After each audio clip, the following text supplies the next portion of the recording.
Good morning students, this is Latif sir. In this video, I will discuss about what is enthalpy, entropy and Gibbs free energy and second law of thermodynamics and third law of thermodynamics and Hess's law. This is my second video on thermodynamics. In the first video, I have already discussed about what is system, types of system, different types of processes like isothermal, adiabatic, isochoric, reversible, irreversible, all type of process I have already discussed, and first law of thermodynamics, and how to calculate work using formulas in different processes in reversible, irreversible, in isothermal reversible process, in isothermal irreversible process. Okay, and in this video first I will discuss about enthalpy. Enthalpy is a state function and it is an extensive property, mass dependent or amount of substance dependent property, and it is defined as the total heat content of the system. It is defined as the total heat content of the system, and it is equal to the sum of internal energy and pressure volume work. In the previous video I have told that what is internal energy. Internal energy is the total amount of stored energy, and internal energy plus work, pressure volume work, work is also one type of energy. So internal energy plus pressure volume work, the sum of these two energies is known as enthalpy. H is, and it is mathematically expressed as H is equal to U plus PV, where H is enthalpy and U is the internal energy and PV is the pressure volume work. Okay, and change in enthalpy is equal to H2 minus H1, where H2 is the final enthalpy of final state, and H1 is the enthalpy of initial state. Now change in enthalpy. Change in enthalpy is the heat absorbed or evolved by the system at constant pressure. If pressure remain constant, then it can be shown that delta H is equal to Qp, where Qp is the heat absorbed or heat released at constant pressure. If pressure remain constant, then delta H is equal to Qp. Okay. Now symbol of delta H, enthalpy change. For exothermic process or exothermic reaction, delta H is negative. For endothermic process or endothermic reaction, delta H is positive. Okay. For exothermic reaction, system loses energy to the surroundings and delta H is negative. And for endothermic reaction, system absorb energy from the surroundings, that's why delta H is positive. Now see relationship between delta H and delta U. It is an important relation between delta H, enthalpy change and internal energy change. Suppose consider a reaction A to B. Here it is this reaction. Consider a reaction A to B, where A is the reactant and B is the product, and let HA is the enthalpy of reactant A and HB is the enthalpy of product B. Then you can write for reactant HA is equal to UA plus PVA and HB is equal to UV plus PVB, where HA is the enthalpy of reactant A and HB is the enthalpy of reactant product B, where UV is the internal energy of reactant A and UB is the internal energy of product B, and VA is the volume of reactant, gaseous reactant A, and VB is the volume of product B. And as the pressure remain constant during this process, so in both cases I have written P as the pressure. So change in enthalpy, delta H is equal to HB minus HA, and now put the value of HA, HB and HA, and after rearranging this equation becomes delta H is equal to delta U plus P delta V. Delta H is equal to delta U plus V delta V. Suppose the reaction, in this reaction all reactant and product are in gaseous state, and they behave like ideal gas. So using ideal gas equation, PV is equal to nRT equation, you can write PVA is equal to NART, where Na is the mole number of reactant A, and PVV is equal to NBRT, where NB is the mole number of product V, and R is the universal gas constant, T is the Kelvin temperature. So change in you can write this one PVV minus PVA, that is P into delta V, PVV minus PVA, and that is P into delta V is equal to NBRT minus NART, or NB minus NART, or NB minus NA means delta N G. So P delta V is equal to delta Ng RT, where delta Ng is equal to Nb minus Na. Change in mole number of gaseous substances, reactant and product. So the equation delta H is equal to delta U plus P delta V. This equation becomes delta H is equal to delta U plus delta Ng RT, and this is the final relation between delta H and delta U. Delta H is equal to delta U plus delta Ng RT. Okay, and as the enthalpy is one type of energy, the unit of enthalpy is unit of energy, like kilojoule per mole or joule per mole, calorie per mole, like this, joule per mole, arc per mole, like this. Okay, now extensive properties and intensive types of properties. Extensive properties, these are mass dependent property, and intensive mass independent property. So an extensive property is a property whose value depends on the quantity of matter present in the system. Okay, that means extensive property are those property which depends on the amount of substances present in the system. Example of extensive property: mass, volume, enthalpy, entropy, internal energy. These are extensive property. And intensive property, mass independent, that means do not the properties, intensive properties do not depends on the amount of substances or quantity of matter present in the system. For example, temperature, density, molar entropy, molar enthalpy, molar gives free energy, molar internal energy, molar internal energy per mole, entropy per mole, these are molar enthalpy, these are intensive property. But only entropy, only internal energy, only enthalpy, these are extensive property. Okay, now heat capacity. Molar heat capacity, it is the energy, it is defined as the quantity of heat required to raise the temperature of a substance by 1 degree Celsius or Kelvin. Molar heat capacity, it is defined as the energy, as the quantity or heat required to raise the temperature of a substance by 1 degree Celsius.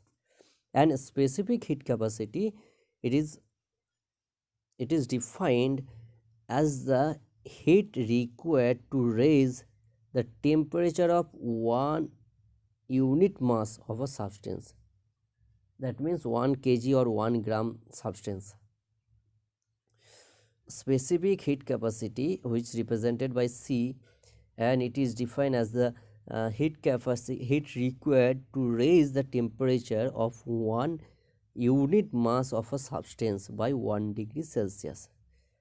Okay, and the amount of heat absorbed or released is given by this equation: Q is equal to C into M into delta T, where C is the specific heat capacity and small q is the heat absorbed or release, and m is the mass of substance, and delta T is the rise in temperature. Now relation, there are two types of specific heat capacity, one is Cp, another is Cv and Cv. Heat capacity at constant volume, heat capacity at constant pressure. Cp means heat capacity at constant pressure and Cv means heat capacity at constant volume. So relation between Cp and Cv. So at constant volume heat capacity is Cv and at constant pressure heat capacity is Cp.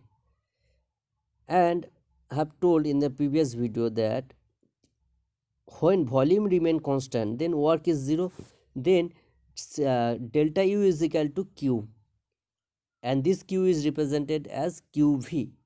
That means heat QV, heat absorbed or released at constant volume, is equal to internal energies of the system, which is also equal to CVDT, where CV is the heat capacity at constant volume.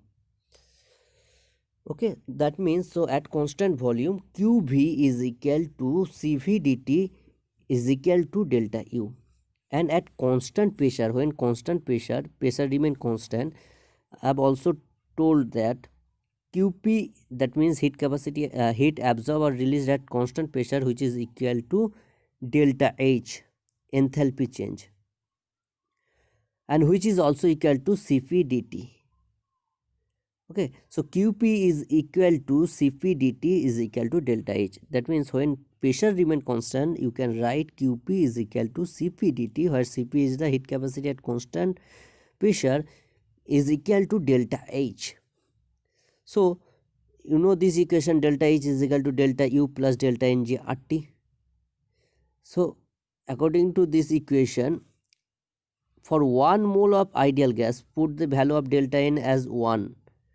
Okay, the equation becomes delta H is equal to delta U plus delta Pp, which is equal to delta U plus delta RT. Put the value of N is equal to 1. Okay, and the equation becomes delta H is equal to delta U plus R delta T.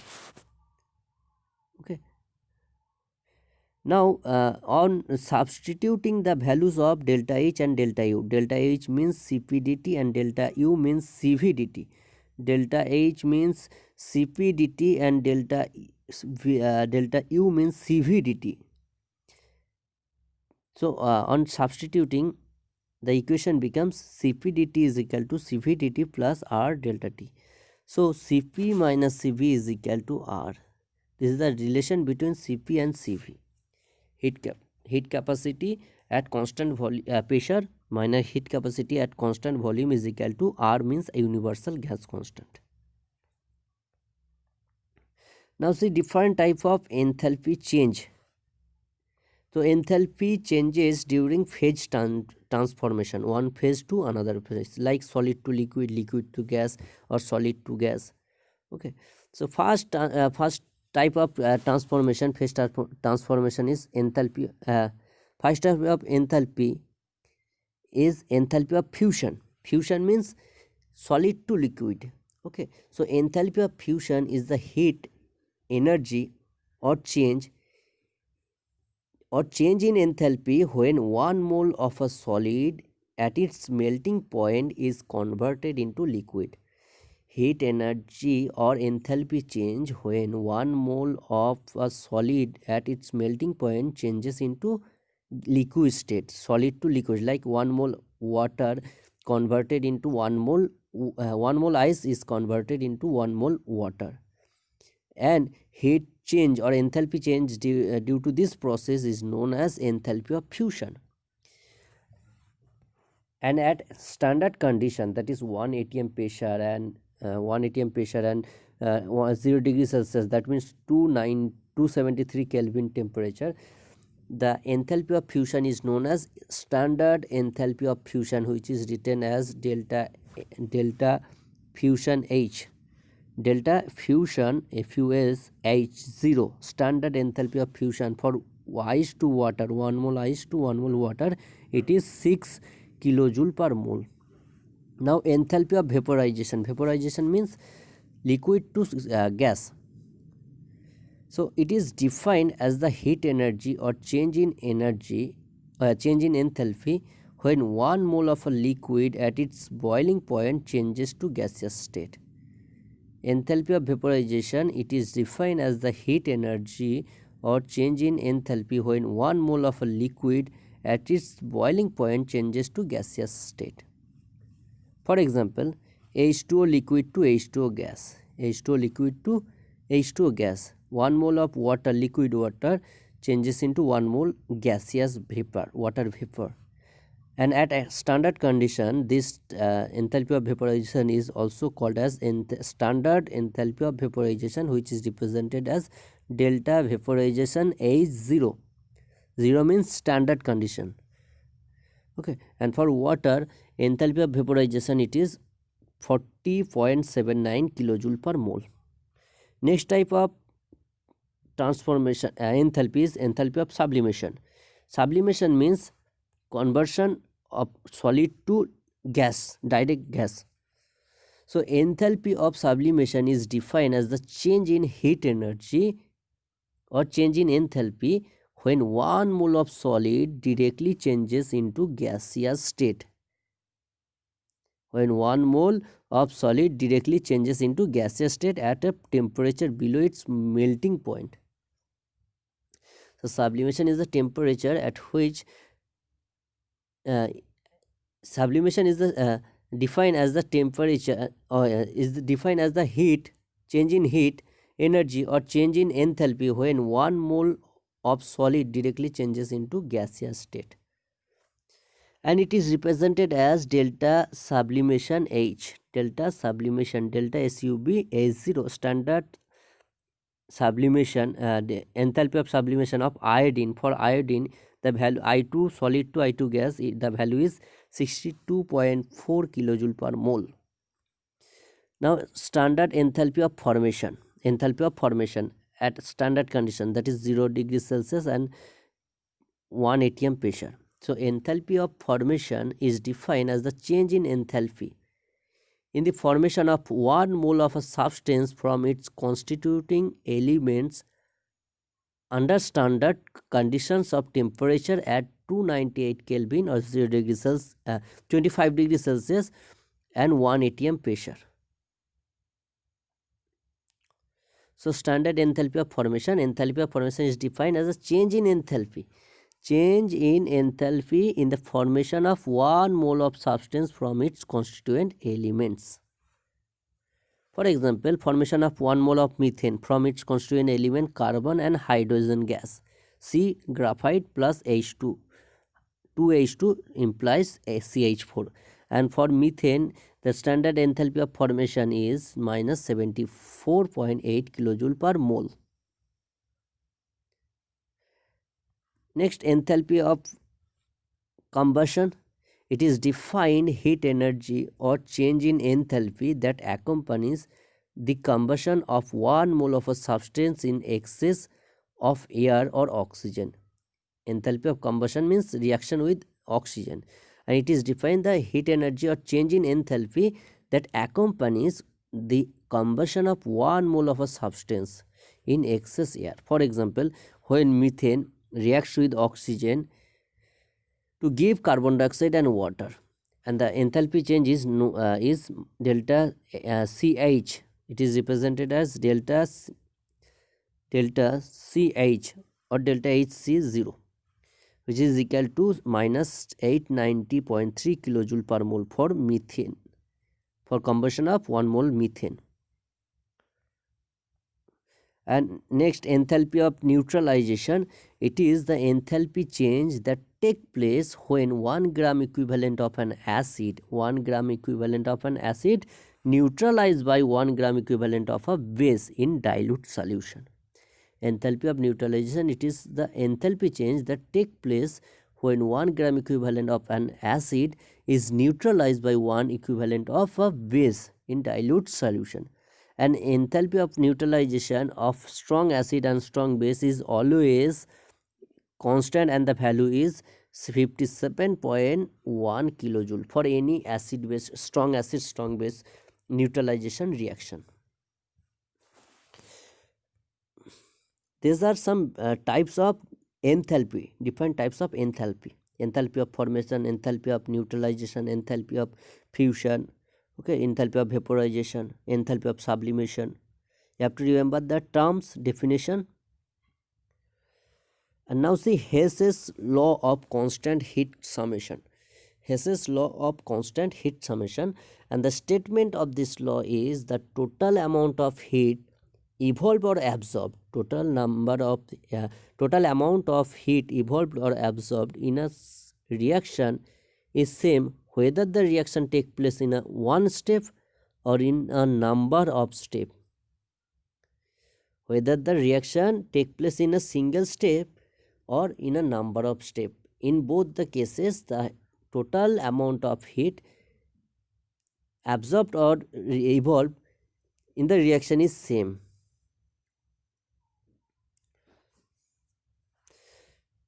Now you have to remember the statement of Hess's law, and you applying Hess's law of constant heat summation, you have to solve some small numerical problem. Okay, now spontaneity of a chemical reaction. Spontaneous process is a process which can take place by itself, a process which can take place by itself.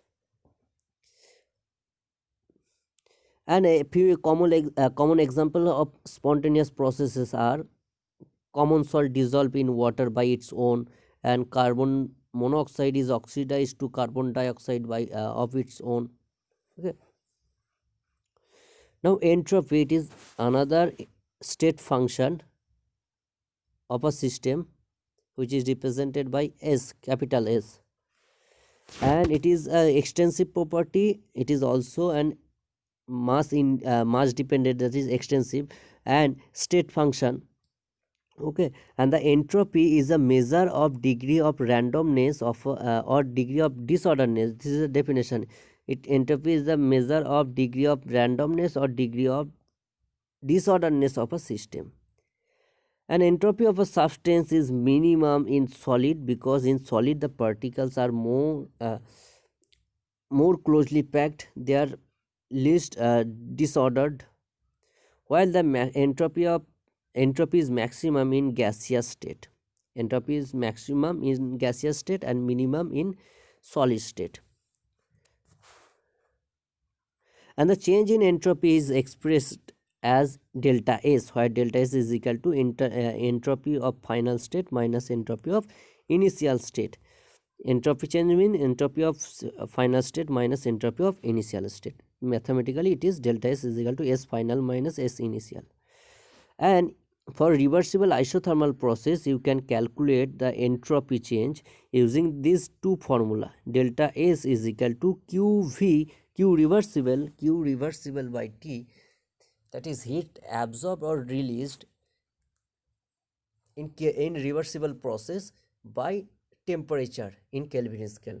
Delta S is equal to Q reversible by T, or delta S is equal to delta H by T, that is enthalpy change during the phase transition by temperature, by T means temperature. This is the formula of calculation of entropy. And second law of thermodynamics, important law, this is the second law of thermodynamics. According to the second law of thermodynamics, the entropy of universe is continuously increasing. Entropy of according to second law of thermodynamics, entropy of universe is continuously increasing due to spontaneous processes taking place in it. And maximum naturally occurring processes are spontaneous process, irreversible process, and due to this irreversible naturally occurring processes, entropy of universe means entropy of system plus entropy of surroundings. So total entropy, that is entropy of universe means total entropy change always increasing due to all type of irreversible natural processes. So mathematically, the second law of thermodynamics, delta S system plus delta S surroundings greater than 0, or delta S total is greater than 0. This is the second law of thermodynamics based on entropy. You have to remember the definition, important.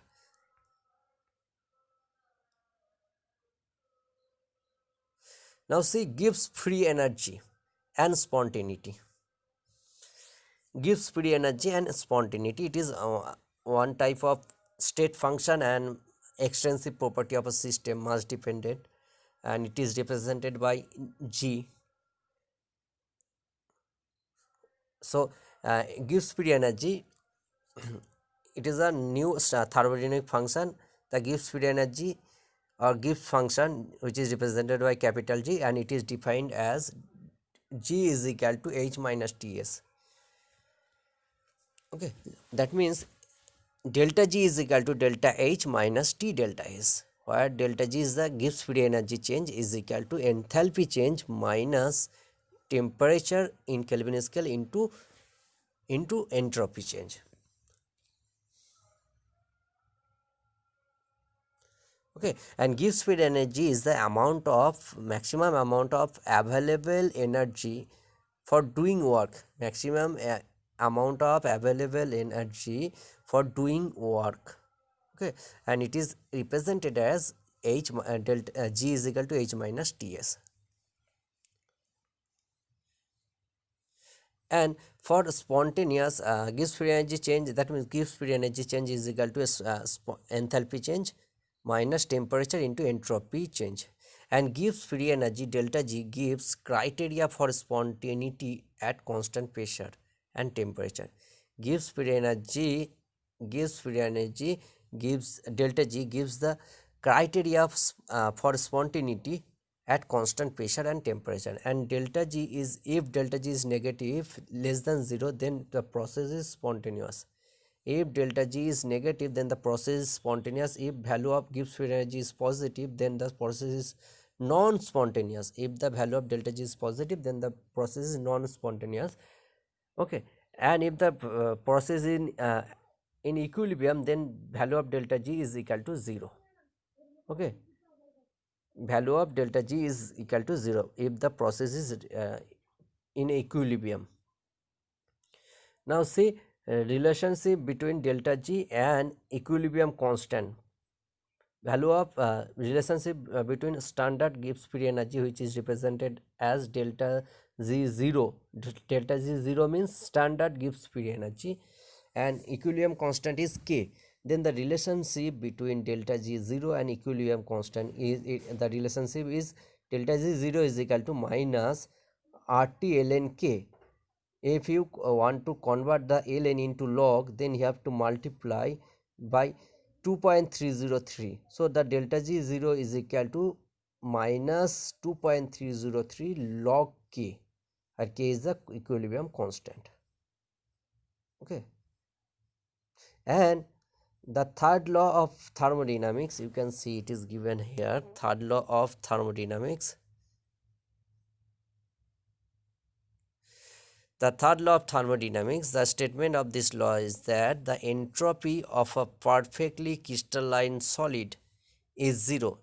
Entropy of a perfectly crystalline substance is 0 at 0 Kelvin temperature. At absolute 0 temperature, that is 0 Kelvin temperature, the entropy of a perfectly crystalline solid is 0.